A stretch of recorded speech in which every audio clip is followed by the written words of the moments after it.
रायबरेली की सड़कों पर आज एक बार फिर जनाक्रोश की तस्वीर देखने को मिली। समाजवादी पार्टी के राष्ट्रीय अध्यक्ष अखिलेश यादव की गिरफ्तारी के बाद जिले भर में सपा कार्यकर्ताओं ने भारी संख्या में सड़कों पर उतरकर विरोध प्रदर्शन किया। सपा कार्यालय से लेकर कलेक्ट्रेट तक समाजवादियों ने पैदल मार्च निकाला। अखिलेश यादव जिंदाबाद, तानाशाही नहीं चलेगी और लोकतंत्र की हत्या बंद करो जैसे नारों से रायबरेली की गलियां गूंज उठीं। सपा जिलाध्यक्ष वीरेंद्र यादव ने कहा कि हम हारे नहीं, हमारे वोट चोरी हुए हैं। अब जब हमारे नेता ने संसद में सच्चाई बोलने की कोशिश की तो मोदी और अमित शाह के इशारे पर उन्हें गिरफ्तार कर लिया गया है। ये लोकतंत्र पर सीधा हमला है।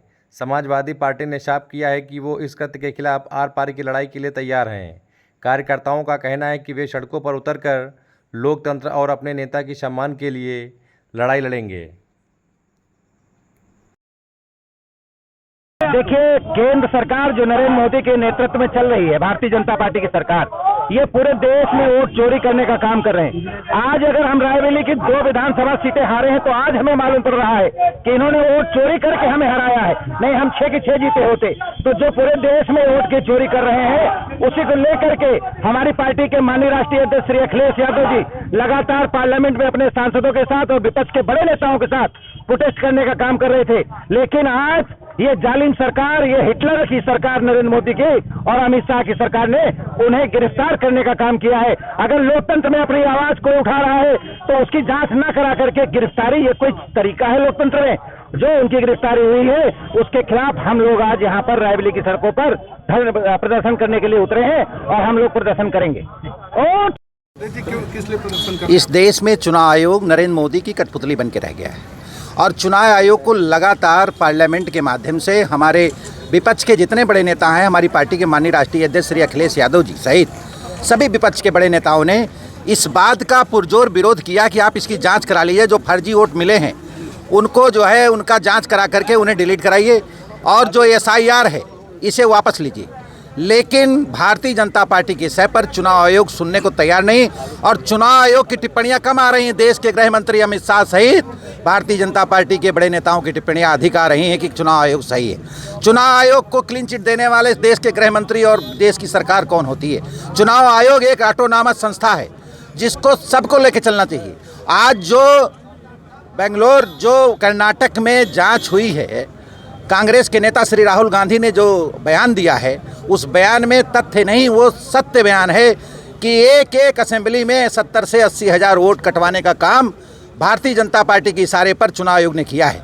हमें तो इस बात का आज अफसोस है कि हमारे जनपद में 6 विधानसभा क्षेत्र हैं। हम पिछली बार 2 विधानसभा क्षेत्र हार गए।